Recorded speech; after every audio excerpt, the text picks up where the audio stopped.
Welcome to food addicts by Neethu. അപ്പോൾ ഇന്ന് താള എങ്ങനെ ഉണ്ടാക്കാം എന്നുള്ള ഒരു ചെറിയ വീഡിയോ റെസിപ്പി കാണിക്കുന്നില്ല എന്ന് പറഞ്ഞ് ഒരുപാട് പേര് മെസ്സേജ് അയച്ചു. അപ്പോൾ റെസിപ്പി തന്നെ ഇന്ന് കാണിച്ചേക്കാമെന്ന് വിചാരിച്ചു. അച്ഛനാണ് കേട്ടോ താള് പറിച്ചു തന്നത്. അപ്പോൾ ഇതാണ് നമ്മുടെ താള്. കണ്ടിച്ചേമ്പോ സാധനം. അപ്പോൾ ഇത് ഞാൻ ഇല കളഞ്ഞ് വെച്ചിട്ടുണ്ട്. ഇത് ഞാൻ നിങ്ങളെ കാണിക്കാൻ വേണ്ടിയിട്ട് ഇലയോട് പറിച്ചുകൊണ്ട് വന്നാ കേട്ടോ.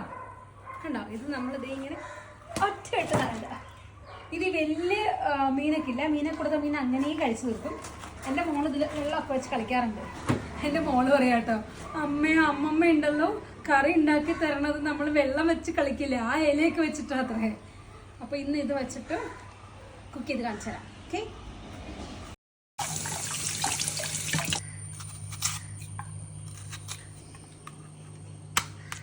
ചേമ്പും തണ്ട് താള് എന്നൊക്കെയാണ് ഇവിടെ പറയുന്നത്. അപ്പോൾ എല്ലാ താളും യൂസ് ചെയ്യാൻ പറ്റും. ഇത് അരിയുന്ന ഒരു സൗണ്ട് കേൾക്കാൻ ഭയങ്കര രസമാണ് കേട്ടോ. അപ്പോൾ അമ്മ തന്നെയാണ് കുക്ക് ചെയ്യുന്നത്. എനിക്കിത് കുക്ക് ചെയ്യാനൊന്നും വലിയ കാര്യമായിട്ട് അറിയില്ല.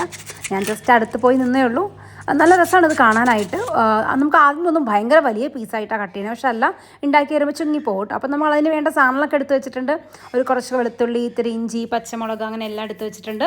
അപ്പോൾ ആദ്യം തന്നെ ചീഞ്ചട്ടി വെക്കുക, കടുകും മുളകും പൊട്ടിച്ചെടുക്കുക, വെളുത്തുള്ളിയും ഇഞ്ചിയും ഒക്കെ അതിലിടുക, ഒരു നുള്ളു മഞ്ഞൾപ്പൊടി ഇട്ട് കൊടുക്കുക, നന്നായിട്ടൊന്ന് വഴറ്റിയെടുക്കുക. എന്നിട്ട് അതിലേക്ക് കുഞ്ഞുള്ളി ആഡ് ചെയ്ത് കൊടുക്കുക. കുഞ്ഞുള്ളി നന്നായിട്ടൊന്ന് വഴറ്റിയെടുത്ത് കഴിയുമ്പോൾ നമ്മൾ എന്ത് ചെയ്യണം, അതിലേക്ക് സവാള ആഡ് ചെയ്യണം. ശരിക്കും സവാള ആഡ് ചെയ്യേണ്ട. കുഞ്ഞുള്ളി നന്നാക്കാൻ മടിയില്ലാത്തവരാണെങ്കിൽ കുഞ്ഞുള്ളി മാത്രം ആഡ് ചെയ്താൽ മതി.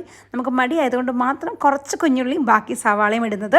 എന്നിട്ട് കുറച്ച് മുളകും ഒക്കെ ആഡ് ചെയ്ത് കൊടുത്ത് നന്നായിട്ട് അതൊന്ന് സോട്ടായിട്ട് വരുമ്പോൾ ഈ താളുണ്ടല്ലോ, ആദ്യം നിങ്ങൾ അരിഞ്ഞ് കഴിയുമ്പോൾ കുറച്ച് ഉപ്പ് പുരട്ടി വെക്കണം.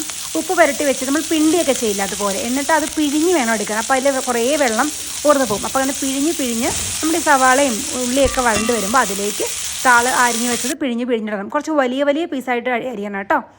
അത് ഇത്രയും വെള്ളം എനിക്ക് താളെന്ന് പിഴിഞ്ഞ് കിട്ടിയതാണ്. ഞാൻ എല്ലാം ഇട്ടിട്ട് മൂടി വെച്ച് ഉണ്ടാക്കുക വേണ്ട, പെട്ടെന്ന് അത് കുക്കായി വരും.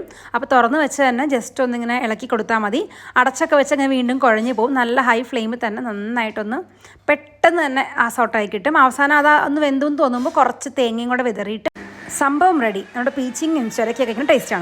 അപ്പോൾ എല്ലാവരും ഒന്ന് ട്രൈ ചെയ്ത് നോക്കൂ. ഭയങ്കര ഹെൽത്തിയാണ്. എസ്പെഷ്യലി കർക്കിടക മാസത്തിൽ കഴിക്കുന്നത് ഭയങ്കര നല്ലതാണെന്ന് അമ്മ പറഞ്ഞത്.